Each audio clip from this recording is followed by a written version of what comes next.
Concept clear result clear channel पे हम लोग पिछले क्लास में जो चल रहे थे उसकी निरंतरता को बनाएंगे। हम लोग चल रहे थे बहुत इंपॉर्टेंट टॉपिक रिफ्रैक्टिव इंडेक्स।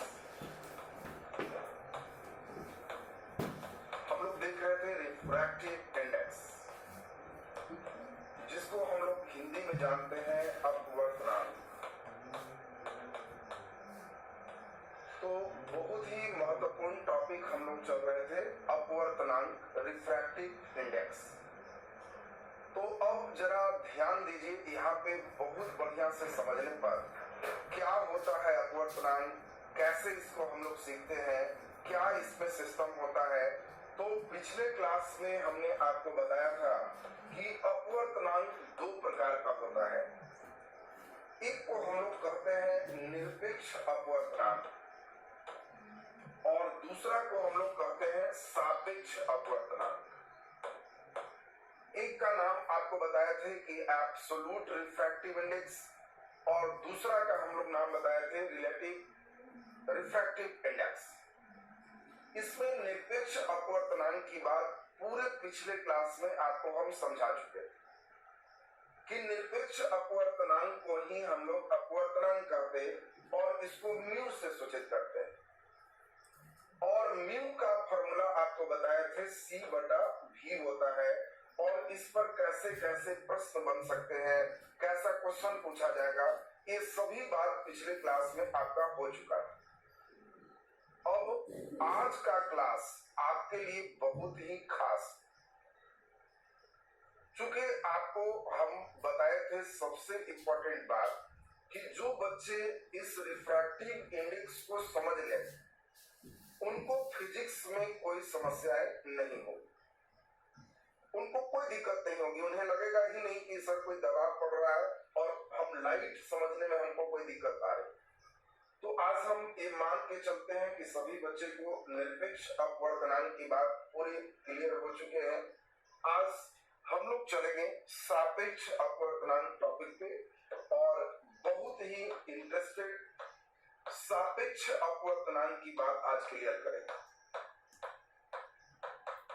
तो ये देखो, रिलेटिव रिफ्रैक्टिव इंडेक्स जो हमारा सापेक्ष अपवर्तनांक है, ये है क्या, कैसे बनाते हैं, ये क्या है, ये करके कभी आईएससी में क्वेश्चन नहीं आता।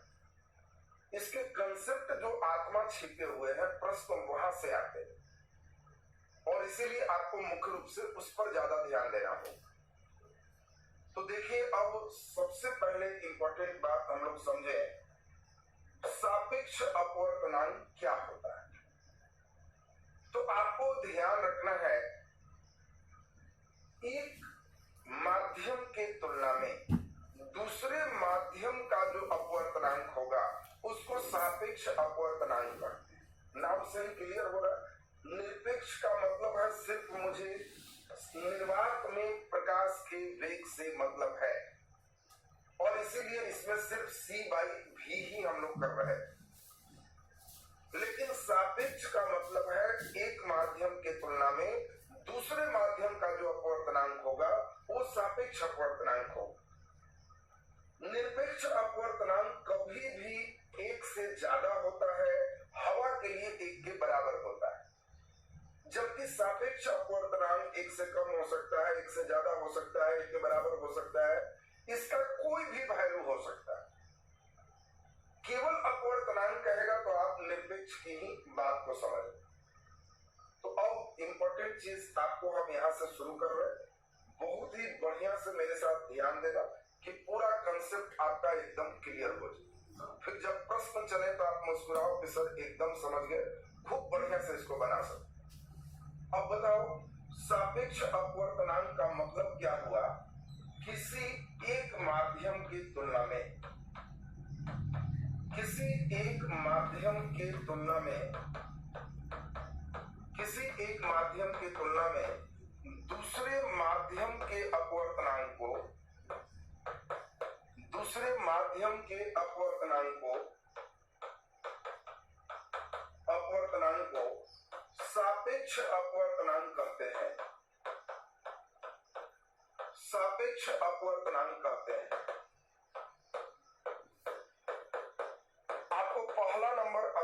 बिल्कुल दिमाग में एकदम स्विच होना चाहिए। सापेक्ष अपवर्तनांक का मतलब होता है किसी एक माध्यम की तुलना में दूसरे माध्यम के अपवर्तनांक को हम लोग सापेक्ष अपवर्तनांक कहते हैं। मतलब क्या हुआ, कैसे लिखेंगे, इसको समझना है। देखो अब बात दो तीन चीज है। एक पहला नंबर हम कहें, आपको बात को समझना है तो लगेगा कि सर एकदम क्लियर हो गया।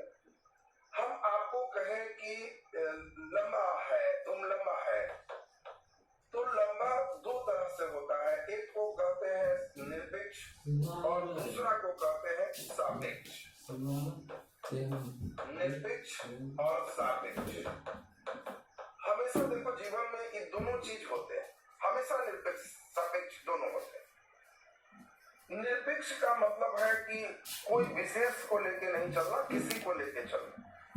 वह लंबा है, वह मोटा है, वह नाटा है, साधारण ठीक है और गरीब नहीं बहुत ज्यादा है, ये निरपेक्ष हो गया।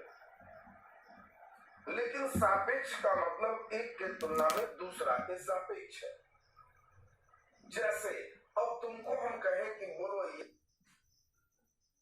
व्यक्ति, तो तुम कहा कि सर ठीक है लंबा है, लेकिन सापेक्ष में किसी के तुलना में अब कहोगे ना सर ये नाटा है कि नाटा है, इसके तुलना में ये नाटा था, अगर ऐसा रखते तो इसके लिए लंबा भी है। सापेक्ष कंपैरिजन होता है एक के तुलना में दूसरा। किसी को तुम कह रहे हो कि सर सुंदर है, सुंदर है सर सुंदर है, तो तुमने सीधा सीधा देखा, देखने में अच्छा है तो सुंदर है, ये निरपेक्ष है। लेकिन अब मालूम चला कि उसी के बगल में एक बहुत बढ़िया हिंदी सिनेमा की एक हीरोइन खड़ा हो गई, सारी सुंदर है, ये सुंदर है, ये सापेक्ष हो गई। सापेक्ष मतलब यही, इसके तुलना में सुंदर भी हो गया, कुछ नहीं तुलना कर रहे थे तो सीधा सीधा सुंदर भी हो गई। यानी कोई भी व्यक्ति अमीर है, गरीब है, कुछ भी है, लंबा है, नाटा है, मोटा है, सुंदर है, सब चीज दो तरह का हो सकता है। एक ऑन एवरेज ये निरपेक्ष की बात हो रही, और एक सीधा सीधा किसी के तुलना में, तो इसको सापेक्ष की बात कर रहे हैं। यानी अब आप बात बिल्कुल बढ़िया से समझ गए जो हम समझाना चाह रहे हैं। देखो जब तक बातों को समझोगे नहीं, फिजिक्स पढ़ने में मजा ही नहीं आएगा। फिजिक्स का आनंद उनकी बातों में है कि उसको जरा ध्यान से एकदम समझो। एक ही देखो कैसा हो गया, कभी खराब कभी अच्छा।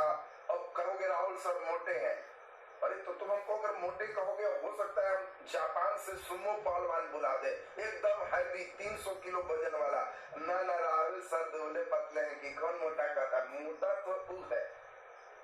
तो हम क्या है, तुम अगर सापेक्ष करोगे तो हम दुबले भी हो, लेकिन वो एवरेज लेके चलोगे तो ना सर मोटा तो है सर, तो वो निरपेक्ष की बात कर रहे हैं।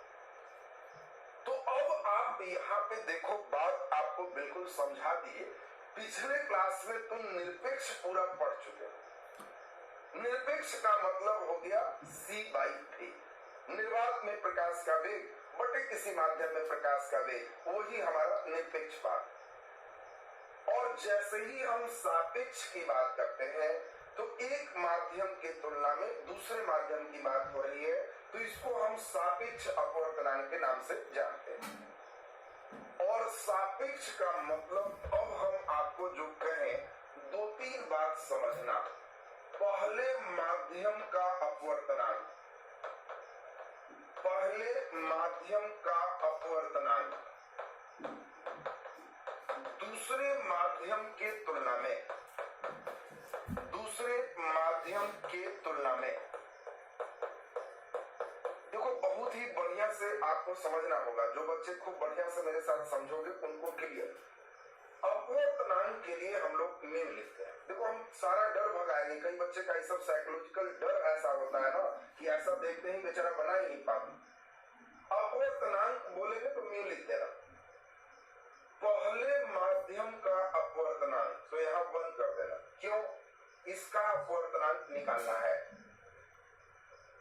दूसरे माध्यम के तुलना में, तो यहाँ 2 कर देना।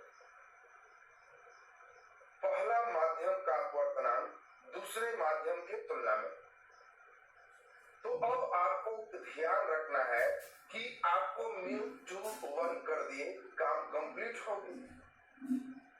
अगर आपको इसी प्रकार से दिया जाए कि अगर हवा का अपवर्तनांक कांच के तुलना में, तो देखो अपने से ऐसा सबको लिखने आना चाहिए जो हम अभी बता रहे हैं।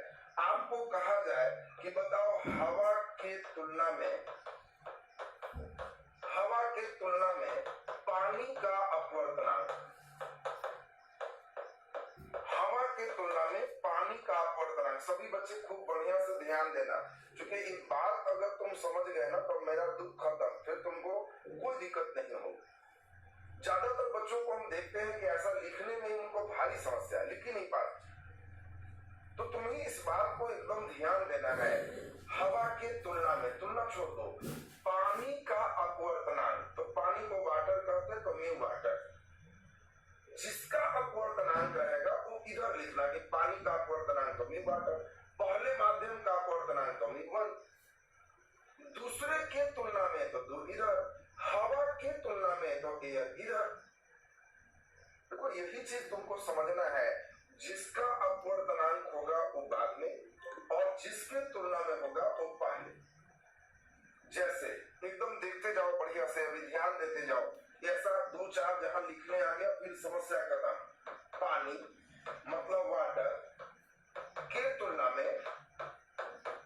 में कांच मतलब ग्लास का अपवर्तनांक। आपको यही दिया हुआ है, पानी के तुलना में कांच का अपवर्तनांक, ये दिया हुआ है। तो सबसे पहले आपको समझना है कि सर हमको एकदम अब डर नहीं लगता, हम सबसे पहले म्यू लिखते हैं, सबसे पहले म्यू लिखते हैं। वेरी गुड, बहुत सुंदर। अब तो सर पानी के तुलना में, जिसके तुलना में है उसको इधर लिखते हैं, कांच का अपवर्तनांक तो ग्लास इधर लिखते हैं। अब हम समझते हैं कि ये लाइन सभी बच्चे समझ गया होगा, म्यू वाटर टू ग्लास लिखा हुआ का मतलब है पानी के तुलना में कांच का अपवर्तनांक। अगर कभी भी हम ऐसा लिखते म्यू ग्लास टू वाटर, तो कांच के तुलना में पानी का अपवर्तनांक, इसे तुमको समझना हो। तो अब हम समझते हैं कि ये 2-3 एग्जाम्पल आपको दिए ताकि किसी के तुलना में किसी का अपवर्तनांक रहे तो आप उसको समझ सको, लिख सको। अब देखो आपको अगर हम कहें कि कांच का एक लेंस है, बढ़िया से सुनना, क्या सीखना होता है, हम चूंकि मेन फिजिक्स के उस दुख की ओर में चलेंगे ताकि वहां से आपकी बात पूरी स्पष्ट हो पाए। अगर हम कांच का एक लेंस लिए हैं और इसको हवा में रखें, तो आप कहोगे कि सर हवा है तो हवा की तुलना में कांच का अपवर्तनांक। लेकिन अगर इसी हम लेंस को, कांच को कहें कि पानी में डुबा दिए, देखो बात को यही सीखना, कब लेंस को पानी में डुबा देगा, कांच में डुबा देगा, हवा में डुबा देगा, वहां पे बच्चे अधिकांश डूब ही जाता है। क्वेश्चन जहां डुबाया लड़के भी डूब गया कि ना तैरने तो सब सिखाए नहीं। और अभी हम तुमको तैरने सिखा रहे हैं, कहीं डुबाएगा ना तो तुम मुस्कुराओगे कि हम नहीं डूबते, हमको ये सब सिखा हुआ है। अगर तुमको क्वेश्चन दे दे कि किसी लेंस को पानी में डुबा दिए, तो कहना कि सर व्यू तो चेंज हो जाएगा, कैसे? तो सर पहले हवा से कांच में था, अब पानी से कांच में है, तो वाटर टू ग्लास हो जाएगा। ये अपने से तुमको लिखने आना चाहिए, तब होगा कि नहीं एकदम जो चाहिए वो चीज तुम सीख रहा। हमको इसी से मतलब है, आगे मैं ऐसा ही करूंगा तो आप मुस्कुराओगे कि सर कोई दबाव नहीं पड़ रहा है, हम एकदम सीख जा रहे हैं। और इसमें अब एक बहुत इंपॉर्टेंट बात हम समझाएं, जो सबसे इस सेक्शन का रीड है उस पे आपका ध्यान एकदम आना चाहिए। सबसे पहला एक इंपॉर्टेंट हम लोग ध्यान दें कि म्यू 1 से 2, अगर लाइट पहला माध्यम से दूसरा माध्यम में गया तो दूसरे माध्यम का अपवर्तनांक पहला के तुलना में, इसका फॉर्मूला होता है μ2/μ1। इस फॉर्मूला को एकदम ध्यान में सेट कर लो, μ1 2 तो फॉर्मूला μ2/μ1। अब सभी बच्चे बताओ, अगर हम इसी प्रकार से तुमको कहें कि म्यू वाटर ग्लास फॉर्मूला, तो कहना कि वो दू वाला ऊपर और इधर वाला नीचे, तो ग्लास वाला ऊपर और वाटर वाला नीचे, म्यू ग्लास बटे म्यू वाटर। इसी प्रकार से आपको हम अगर कहें कि बताओ जी क्या तुम इसको लिखवा सकते हो, तो यस सर, क्यों नहीं लिखवा देंगे, म्यू वाटर बटा म्यू एयर। कहेंगे वाह, तो बड़ा बढ़िया लिखवा दिए। अच्छा ये वाला लिखवा सकते हो, यस सर। इसमें क्या रखा हुआ सर, ये तो चटनी हो गया सर। पहले इधर वाला तो म्यू वन बटा इधर वाला तो म्यू टू हो गया सर, काम कंप्लीट। यानी अब हम समझते हैं कि कभी भी एकदम आपको स्टेप पूछा जाएगा तो एकदम आपको स्टेप्स एक क्लियर हो जाए कि हाँ सर अब एकदम समझ गए, म्यू दो से एक, mu one by mu two, mu air से वाटर, म्यू वाटर बटे mu air, mu water to glass, mu glass बटे म्यू वाटर।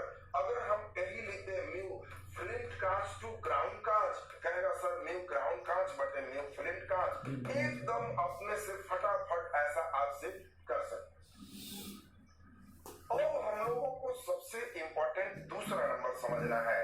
अगर हम आपको कहें कि म्यू एक दो, म्यू एक दो, तो इसको वन बटे म्यू दो एक कर सकते हैं। ध्यान रखो क्यों कर सकते हैं, क्योंकि म्यू एक दो का फॉर्मूला म्यू टू बटे म्यू वन, इसका फॉर्मूला म्यू वन बटे म्यू टू, तो ऑटोमेटिक म्यू टू ऊपर हो जाएगा म्यू टू बटे म्यू वन, बात एक ही होगी। यानी हमारे दिमाग में ये बिल्कुल सेट हो गया कि सर अब तो एकदम मेरा कंसेप्ट क्लियर हो गया। अगर हम एक हथौड़ी मारेंगे टन, तो बेचारा का पैर जो गर्दन है उलट जाए। बस एकदम ध्यान रखना, मारे टन तो एक दो बेचारा दो एक हो जाएगा। जल्दी जल्दी ध्यान दे दो। अगर तुमको हम कहें कि म्यू एयर टू ग्लास, तो बताओ इसको वन बटे करें टन, तो कहना सर ग्लास टू एयर हो गया। कहेंगे वाह जी बहुत बढ़िया समझ। यानी अब आप बात एकदम समझते जा रहे हो। तुमको अगर कहे कि म्यू एयर टू ग्लास 3 बटे 2 होता है, तो म्यू ग्लास टू एयर क्या होगा, 2 बटे, ऐसे पूछेगा तो आप तुरंत मुस्कुराओगे, एयर टू ग्लास और ग्लास टू एयर, ये तो मारा हुआ है एक हथौड़ी सर, उल्टा है सर, मारिए टन, उलट गया, 2 बटे 3 होगा, आंसर होगा। तो हम समझते हैं कि ऐसी बात आप में एकदम क्लियर हो चुका है। तीसरा एक बहुत ही सिंपल बात आपको करते हैं, अगर दोनों को तिरछा गुना करते हैं, बताओ म्यू एक दो गुना म्यू दो एक, तो इधर केवल 1 बचेगा। तो हम लोग एक और बहुत इंपॉर्टेंट सिस्टम सीख गए। क्या सीख गए, एक दो और दो एक उल्टा का गुना करने पर 1 होता है। अब देखो आईएससी में कैसे कैसे पूछेगा, तुम कितना मुस्कुराओगे। क्वेश्चन देगा म्यू ग्लास टू वाटर गुना म्यू एयर टू वाटर गुना म्यू वाटर टू ग्लास गुना म्यू वाटर टू एयर का मान होगा। अब देखो परीक्षा में जो बच्चे को एक साइकोलॉजिकल डर होता है, कई बच्चे तो इतने डरपोक किस्म के होते ही है कि वो तो बेचारा केवल इतना देख लेगा तो सीधे अगला क्वेश्चन पढ़ेगा कि नॉट रीचेबल, ये एकदम छोड़ दो, बड़ा मुश्किल है, बहुत भारी आगे। लेकिन जो बच्चे थोड़ा भी बुद्धिमान है, समझदार है, वो तुरंत गुतिया फिराएगा कि सर गुतिया फिराने दीजिए, ग्लास टू वाटर और वाटर टू ग्लास, उल्टी पुल्टी, तो 1 हो गया। Air to water, water to air, उल्टी पुल्टी, 1 हो गया। तो सर इसका आंसर 1 होगा सर। और एक कैसे जान गया, तो सर बड़ा ध्यान लगाए, कैसे जी, तो सर ग्लास टू वाटर तो म्यू वाटर बटे mu glass, air to water mu water बटे mu air, water to glass mu glass बटे mu water, water to air mu air बटे म्यू वाटर, म्यू एयर से mu air, mu glass से mu glass, mu water से mu water, mu water से mu water, सब साफ हो गया सर, आंसर 1 हो गया। तो अब हम समझते हैं कि हमारे सभी बच्चे, देखो हमारी कोशिश है कि धीरे धीरे सारा कॉन्सेप्ट तुम्हारा एकदम ठीक होते। अभी हम देखो 2 प्रश्न तुमको देंगे और उम्मीद करेंगे कि सारे बच्चे अब धीरे धीरे एकदम सीख जाए। आज के क्लास में बिल्कुल ये कॉन्सेप्ट आपका एकदम क्लियर हो जाना चाहिए कि सर अब इस पे कोई क्वेश्चन हमको दिक्कत नहीं हो। तो ये एक कड़ी है, चैन है, इसी का उपयोग हम पूरे फिजिक्स में करें। जो बच्चे इसे समझ रहे हो उधर एकदम मुस्कुराते चलोगे कि सर एकदम सोचे ही नहीं थे कि इतना बड़ा बड़ा क्वेश्चन मेरे लिए इतना आसान हो जाए। बिल्कुल हो जाएगा, लेकिन समझना होगा तुम्हें तथ्यों को। बहुत बढ़िया, सभी बच्चे आंसर भी कई बच्चे किए और बिल्कुल सही सोच पाए। देखो अब हम एक प्रश्न की शुरुआत करते हैं, कैसे क्वेश्चन पूछा जाता है और कैसे आपका इसमें दिमाग डेवलप करेगा। देखो आपको कहे कि हवा के तुलना में पानी का अपवर्तनांक 4/3 तथा हवा के तुलना में कांच का अपवर्तनांक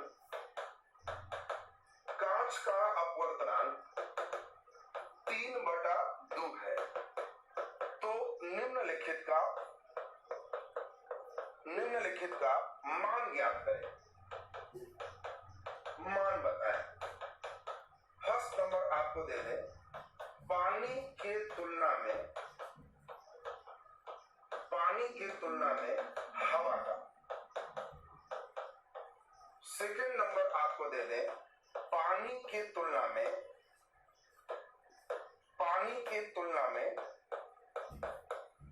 कांच का।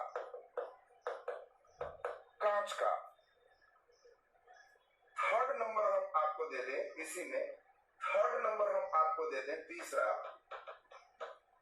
नंबर आपको दे दें, कांच के तुलना में पानी का।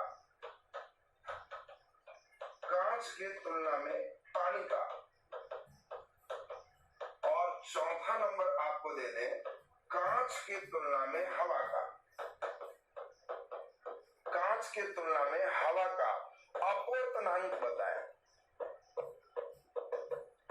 अपवर्तनांक बताएं। देखो एक क्वेश्चन हम आपको समझाएं।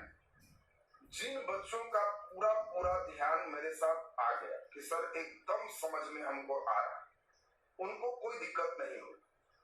और जिन बच्चों को समस्याएं रहेगी, दिक्कत एकदम ध्यान नहीं दोगे, तो उनको एकदम समस्याएं होते रहेगी।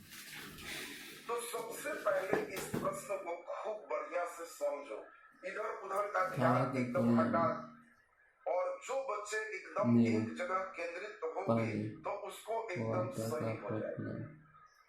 देखो क्या कह रहा है, इस बात पर हवा के तुलना में समझिए क्या कह रहा है। हवा के तुलना में पानी का, तो पहले म्यू दे दो। हवा के तुलना में तो एयर, पानी तो वाटर। 4/3 है तो 4/3 लिख दी।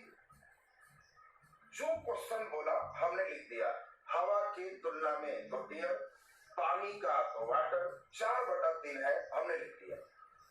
फिर क्या कहता है, इसमें हवा की तुलना में कांच का अपवर्तनांक, तो फिर वैसे ही है, एयर टू ग्लास, ये 3/2 है, तो हमने ये भी लिख दिया। पानी की तुलना में हवा। अब क्वेश्चन पर चलते हैं, क्या पूछा गया है। क्वेश्चन कह रहा है पानी के तुलना में हवा का। देखो कितना बढ़िया क्वेश्चन है, इसको समझो। पानी के तुलना में तो वाटर, हवा का तो एयर, वाटर टू एयर।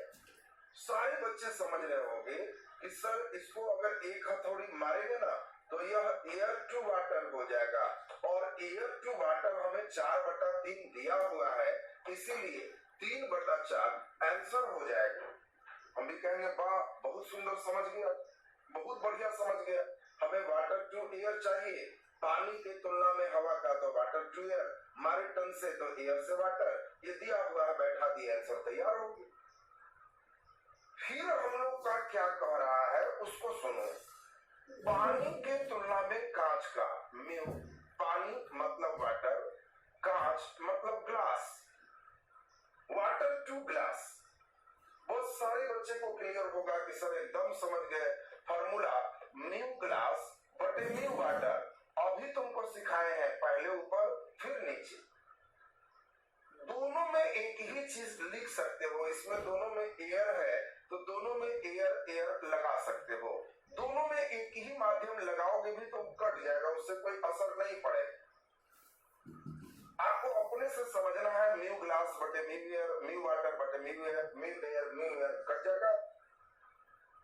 तो आपको अपने से समझना है कि सर म्यू एयर से ग्लास 3/2 है और म्यू एयर से वाटर 4/3 है, तो 3/2 गुने 3/4 तो 9/8 आपका ये आंसर तैयार हो।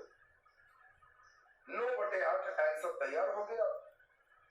मान लेते हैं अगला नंबर है कांच के तुलना में पानी का।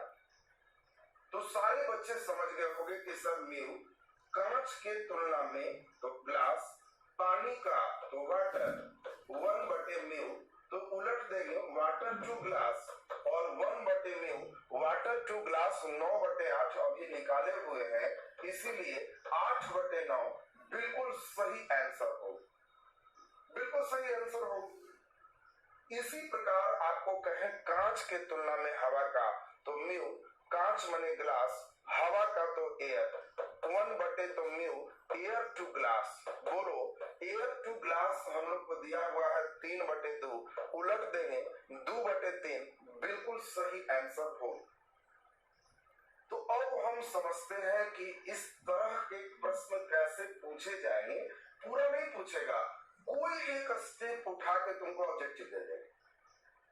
तो उस समय परीक्षा में मुस्कुराना है कि ऐसे दिया हुआ है और ऐसे हमको सोचना है, आराम से तुम इसको बना सकते। तो अब आज हम लोग सापेक्ष अपवर्तनांक भी सीखे। अगले दिन में हम लोग मेन क्लास करेंगे प्रकाश के अपवर्तन का नियम। वह मेन हम लोग का आगे क्लास चलेगा, तो कल का क्लास मिस नहीं करना। हम लोग का क्लास बहुत इंपॉर्टेंट अभी चल रहा है और पूरा एकदम समझते चले जाए। तो अगले दिन प्रकाश के अपवर्तन का नियम और आप डिटेल में समझ पाओगे, कोई दिक्कत आपको नहीं हो। तो चलिए अभी आपको एक बार हम इसका स्क्रीनशॉट करवा दें और उसके बाद नेक्स्ट आपका जो है कल के क्लास हम लोग फिर इधर आगे करेंगे। इधर ऑफलाइन के लिए कल उम्मीद है आपको एक सूचना दी जाएगी, उसी सूचना के अनुसार से आगे आपका क्लास हो गया। तो कई बच्चे फिर से एक बार कर रहे हैं, तो चलिए एक क्वेश्चन और कर लेते हैं आप लोग के डिमांड पर। इसमें फिर से समझना छोड़ दो, एक बार फिर से समझो, जो बच्चों को दिक्कत है वो फिर से सुनो। फ्लिंट कांच का अपवर्तनांक 5/4 है तथा क्राउन कांच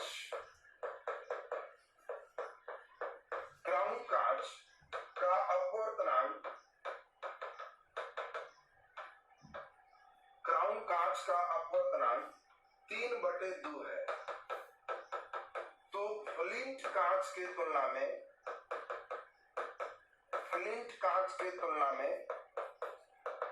क्राउन कांच का अपवर्तनांक क्या हो? क्राउन कांच का अपवर्तनांक क्या हो? जो बच्चे नहीं समझ रहे थे, हमने देखा कई बच्चे का कमेंट्स था कि सर एक बार फिर से वो एक बार और चलिए, तो बहुत ही बढ़िया से मेरे साथ समझना। एक बार एकदम ध्यान दे दोगे ना तो कहोगे कि सर ये तो चटनी था बेकार, हम एक बार फिर से लिख दिए। समझना जरा ध्यान से कैसे इसमें करेंगे। सबसे पहले देखो अपवर्तनांक का मतलब म्यू लिखना, फ्लिंट कांच तो एफ लिखना, इसका अपवर्तनांक 5/4 है तो 5/4 लिखना। ये अपने से पैर हाथ चलाना सीख। सर ये समझ रहे हैं अपवर्तनांक तो म्यू, फ्लिंट कांच का तो एफ, 5/4 तो 5/4।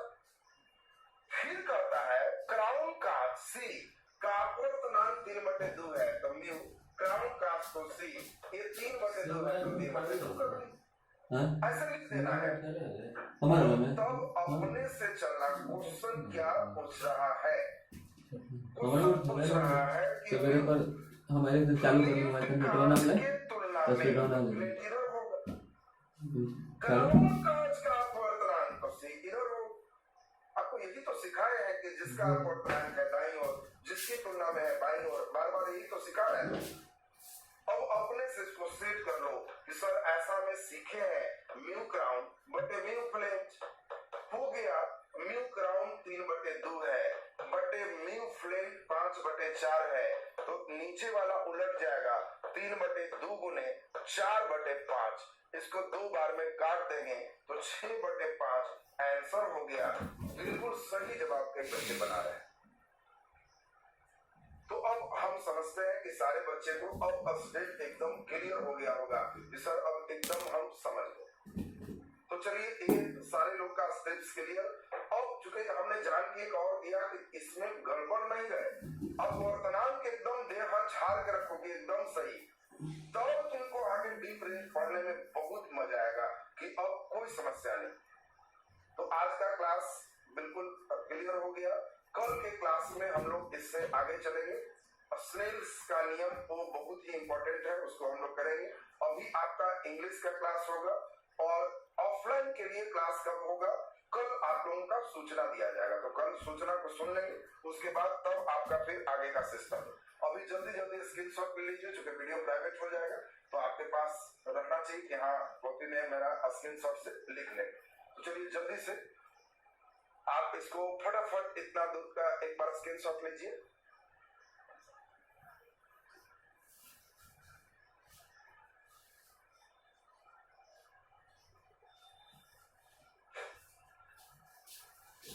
चलिए इसके बाद जल्दी से इस नियम को एक जगह कर लीजिए। नियम बहुत इंपॉर्टेंट है, नियम के साथ इसको भी कर लो, ज्यादा बढ़िया।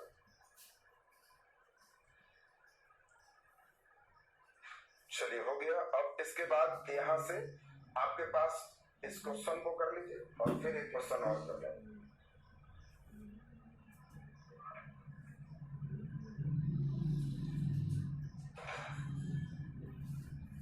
चलिए इस प्रश्न का भी स्क्रीनशॉट ले लीजिए। चलिए तो आपका एक पूरा स्क्रीनशॉट सेशन खत्म हो गया। अब कल का क्लास बहुत इंपॉर्टेंट, हम लोग इससे आगे आज इंग्लिश क्लास अभी करिए। ऑफलाइन की सूचना कल के क्लास में आपको आगे का मिल जाएगा, जिस पर आप ध्यान दें।